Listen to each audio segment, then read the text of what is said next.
All right, this is William Tamayo, and this is my informative speech on culture. And the culture I chose today to speak on is the El Salvadorian culture. And I chose that because my mother is El Salvadorian, my dad is Peruvian, but I was raised from my mother who's been single since I was 1 year old. So that's the reason we're going to do that. So El Salvador is basically located in Central America, and it's actually the smallest country in Central America. The capital city of El Salvador is actually San Salvador, which is also known as the city of the hammocks. And the reason it's called that, which I mean, it doesn't really go together, but it's called that because it's surrounded by volcanoes and it's also prone to a lot of earthquakes. And I never experienced an earthquake there, but I have experienced, I've had the pleasure to go see an earthquake and walk and climb it and stuff. And it's actually pretty cool. It was in like in a danger zone, honestly, when I was there, but we wanted to go just to for the thrill of it. And yeah, I do have notes. I'm taking notes. I don't know if this counts as a manuscript. I mean, it's bullet points. I hope it's not a problem. But the currency for El Salvador is actually the Salvadorian colon, and that's changed up until 2001 because people started bringing in U.S. dollars, and U.S. dollars are now used basically all over El Salvador now. So that kind of took over, I guess. And the official language for El Salvador is Spanish. There's different types of Spanish, I guess you could say, and all over Central America. But I believe in Central America, all of it, not just El Salvador. Spanish is used everywhere.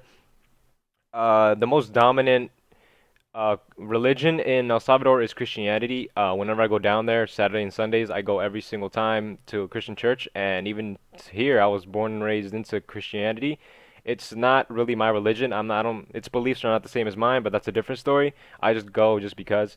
And the literacy rate in El Salvador is actually 82%. That's pretty high for a country like for El Salvador because it's actually very prone to a lot of gangs such as MS-13 and all that bad stuff.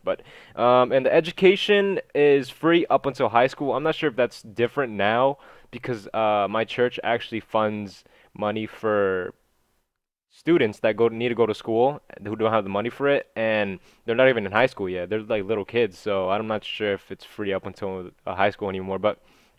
And the object I chose to speak on today is this pot, and this pot is basically used for water. This is what we drink out of over there. This is what I use every single day. I wake up and pour me some water into this little thing, and we just pour it into a cup. I pour it into a cup, so my grandmother uses this to drink out of, but whatever. It also uses a cap. You can drink out of it, and it's also used as a cap, so bugs don't get in it and all that good stuff. Um, they're usually 5 times bigger than this over in El Salvador, but this is actually like a collectible that my mom brought over from El Salvador to the United States, so we can not use it, but just have it there as a, collectible.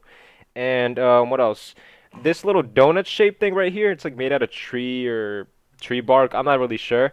It as like I said, it's a donut shape, so it can hold on to here. And if you also have seen people wear this on their heads, I'm not sure if you heard about that, but people put these things on their heads too, which I don't know how they bounce on their head. But yeah, that's what represents it. And the reason it represents it is because, well, first of all, I'm not sure if we're the first people to do it, but my culture usually has been doing this since like the 1800s, as far as I'm concerned.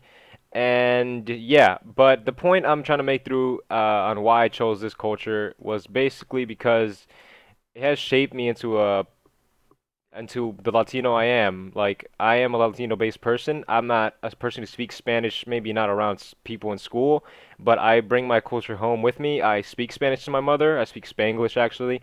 My mother speaks to me Spanglish too, and I'm pretty sure it's not going to change. When people have children, they speak Spanish to them just so they know both their native languages, El Salvador, well, Spanish and English. So, but I believe, in my opinion, might have been born here, but my native language is Spanish, honestly. So this has been my informative speech, and I hope it's good, and thank you.